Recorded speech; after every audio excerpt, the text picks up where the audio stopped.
and turning? Well, we are going to find out as we welcome the man with the master plan for sleep, Dr. Neil Barnard. He is also the author of the book, Your Body in Balance, which delves really deeply into this topic. So we're going to be covering a lot about that, finding out what are the best foods for sleep, which are the ones that you want to avoid.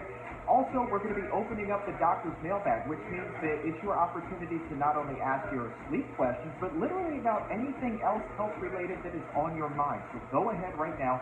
Post your questions in the comments or in the chat. You can also send them to me on Twitter and Instagram. I am at Chuck Carroll, WLC. Let's stuff the doctor's mailbag with as many questions as possible. We'll get to as many answers as possible. So let's not waste any time. Let's welcome on Dr. Neil Barnard to the exam room live. Sir, it is good to see you again. Good to see you, Chuck. Food and sleep, they seem like they go hand in hand, and this morning I was doing some research before the show, and according to the CDC, 1 out of 3 adults in this country say that they struggle to get sleep on any given night. I honestly think that number could be a little bit higher, but I mean, how sleep deprived do you think we are right now as a country? I agree with you, Chuck. I think not only do 1 in 3 people report it, but there's probably another 1 in 3 who don't report it because this has become their new normal. They're waking up, they're not getting good night's sleep, and they thought, well, that's just what happens in adulthood. But that's a problem because if you're not getting good night's sleep, you're not able to integrate the things you're going to do today. Your emotions are not as well integrated either, and things like this. Well, let's see if we can get some help to those 1 out of 3 and the others who just kind of settled into that sleep-deprived normal. We'll take the first question from Patricia, and she's wondering how food affects sleep. She says, I don't sleep well at all if I eat junk food. Yeah, foods affect sleep in a great many ways. A couple of them are really obvious. Anything with caffeine. Caffeine, you can use it specifically to make sleep go away in the morning. The problem is that everybody eliminates the caffeine differently. There are some people who eliminate their caffeine pretty quickly after their morning cup of joe, but there are other people who it's 9 o'clock, 10 o'clock at night, and about a quarter of that cup of morning coffee, the caffeine is still circulating in their blood. And so their sleep ends up being a little bit lighter. Alcohol affects sleep. Alcohol lures you into sleep a little bit, but then a little after midnight, that alcohol is modified by your liver to another compound called aldehyde, as in Dr. Jekyll. Aldehydes are stimulants, and so you'll find your sleep gets rocked around 2, 3, 4 in the morning. So those are some real obvious things. Carbohydrate generally helps sleep. When I say carbohydrate, starch, bread, that kind of thing. It stimulates the production of serotonin, which helps sleep. High protein foods do the opposite and make sleep less.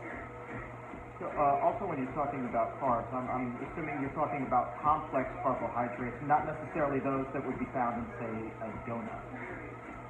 Yeah, and a donut is a special case because it does have some carbs in it. It has some flour, it's got some sugar, but it's got a big load of grease baked into it, and that's true for cookies, cakes, pies in general, and that can be. And the next question comes to us from Nairi. Specifically, she's wondering whether there have been any studies on plant-based diets and the effect that they may have on sleep quality. Yeah. Typically speaking, when people go on vegan diets and research studies, their overall quality of life improves in a lot of ways. And one of those domains that we look at is sleep, and it very often does get better. Why would that be? Some things are really obvious. If you lose a lot of weight and your sleep apnea is no longer a problem, and you no longer need the device to help you breathe and continue to breathe and find on your own, obviously sleep is better. If you've knocked out your hot flashes, and you and I have been talking about the waves studies we did showing that a plant-based diet really helps you with hot flashes. If you're not waking up every couple hours in a sweat, you're going to sleep better too. But we think that there is also something just about the effective diet on brain chemistry. So that mood is a little bit better, depression is lightened up a little bit, anxieties are calm, and those things seem to help sleep a little bit too. Now don't get me wrong, Chuck. I don't want to say that everybody who follows a completely plant-based vegan diet suddenly sleeps like babies because they still have the weight of the world on their shoulders too. They have problems to deal with and things in the world that they want to change. And they may not win the lottery yet either. So there can still be reasons why we don't sleep as well, but plant-based diet is one of the things that we can do. A little bit earlier in the show, you mentioned the term fourth meal, which means eating late at night. And that brings us to Annie's question, and she's wondering, what is the latest we should be eating at night? Is there a cutoff time? I don't think we have a particularly good cutoff time. There are people who feel that late night eating is really interferes with sleep. It may be that it's more a question of what it is that you have, and how you were doing before. Like, let's say you have a really early day. And it's now 9:30 and 10, you think you're going to sleep, but you're kind of hungry. Some people sleep better if they have a little bit of a meal, so that they're not running really low blood sugar in the morning and picking up that. But the quality of the meal matters a lot. And when I say quality, let's say you had a high protein meat, eggs, dairy products, or even plant-based proteins like foods in tempeh or beans or something like that. Protein interferes with sleep. It actually blocks the brain's ability to produce serotonin, which you need when you sleep. So don't do that. If instead you're hungry, have something really light.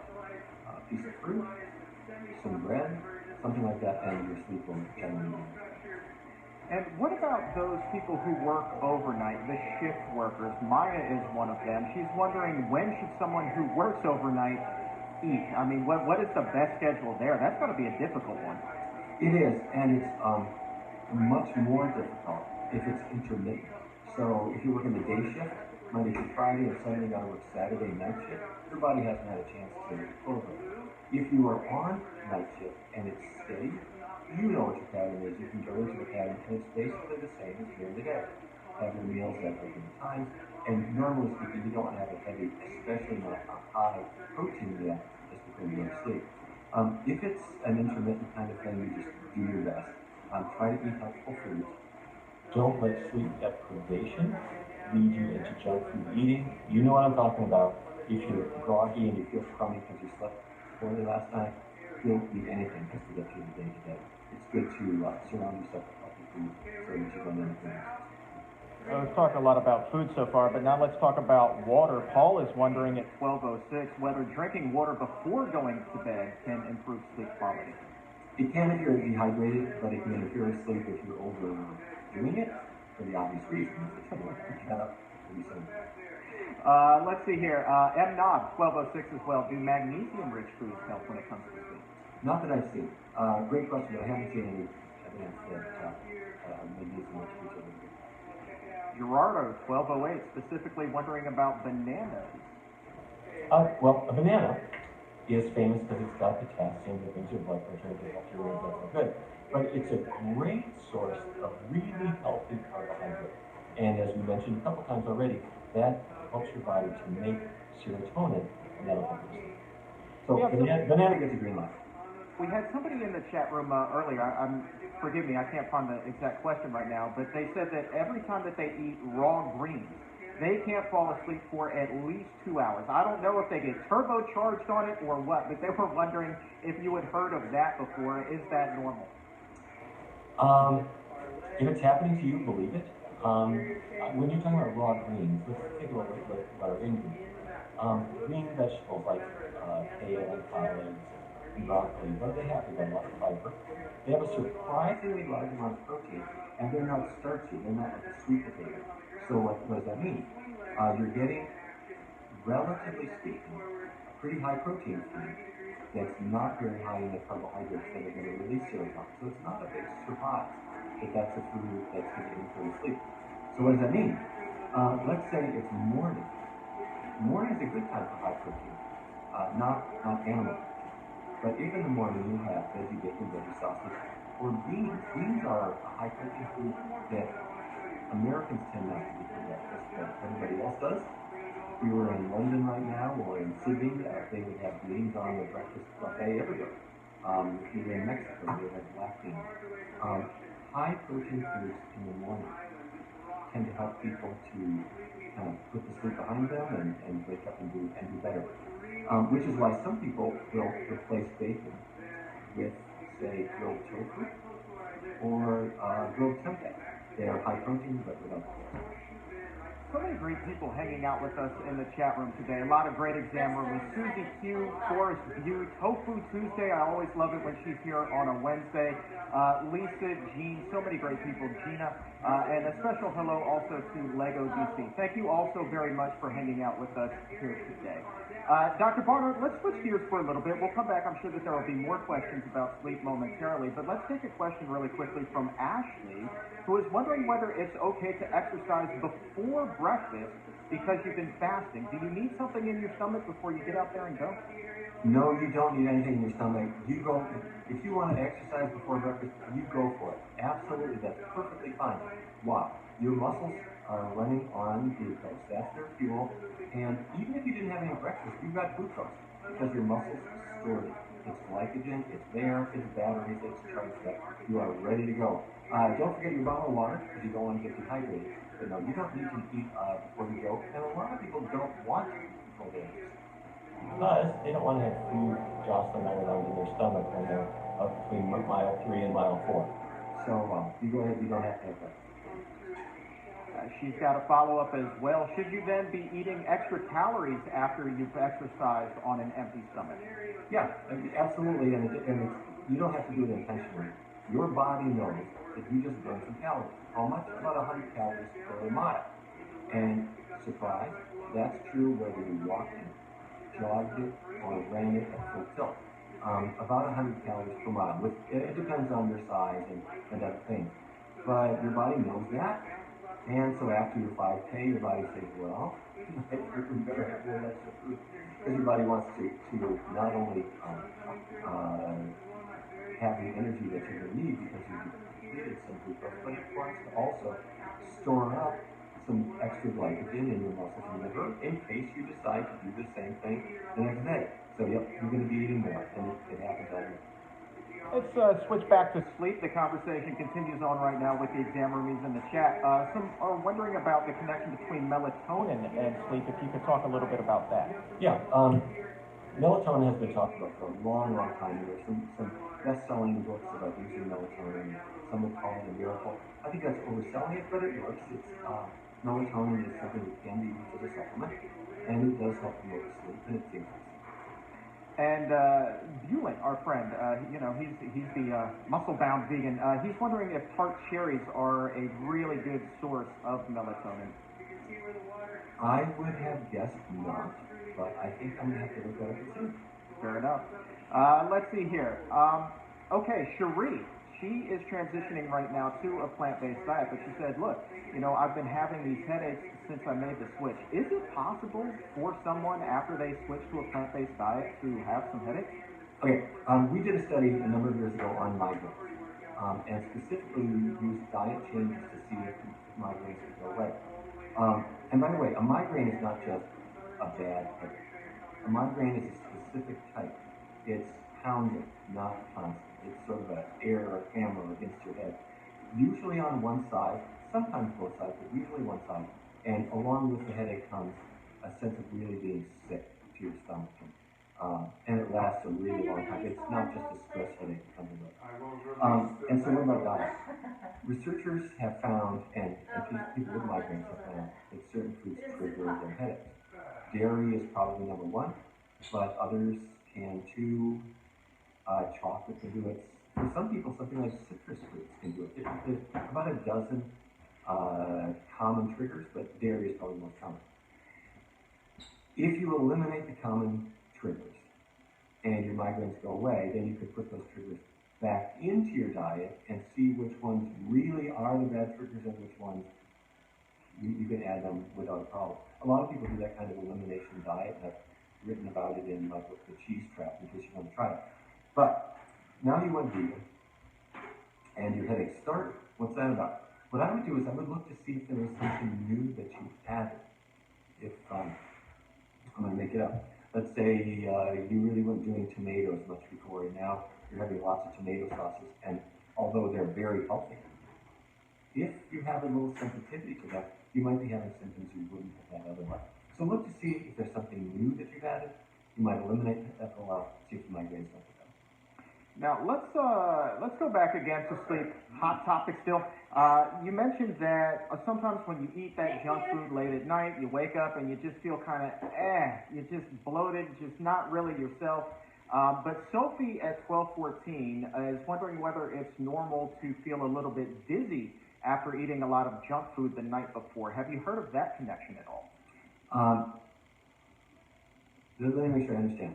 So this is a person who has gone to sleep, and in the middle of the night, they wake up, and at that point, they're feeling dizzy and a little spinning around. If that's the idea, no, I have not heard of that. If it really depends on the specifics of what you're experiencing, but if you're having vertigo or something like that, you might want to see a doctor and try to find out what that's about. If it's an occasional thing, it doesn't really sound. If this is a rare case of just feeling kind of dizzy and it goes away, that's not vertigo, and I wouldn't worry about it. We talked a little bit about food and mood as well earlier, but Arzu is wondering specifically about the connection between a plant-based diet and anxiety. Is there any relief that somebody could have with an anxiety problem if they take meat, they take dairy out of their diet? Yeah. When we did our studies with Geico, the Geico insurance company, we brought in lots of people who all worked there, and they changed their diets. And we noticed that anxiety was one of the things that got better in that group. That wasn't the reason we did the study. We did the study to help them lose weight and improve their diabetes. But depression seemed to lift a bit, and anxiety seemed to improve a lot as well.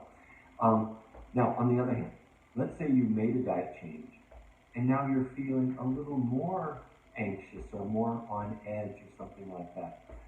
I suspect that that can happen if a person's diet has gone too high in carbohydrate in the morning without some protein in it. Now, I'm not talking about animal protein.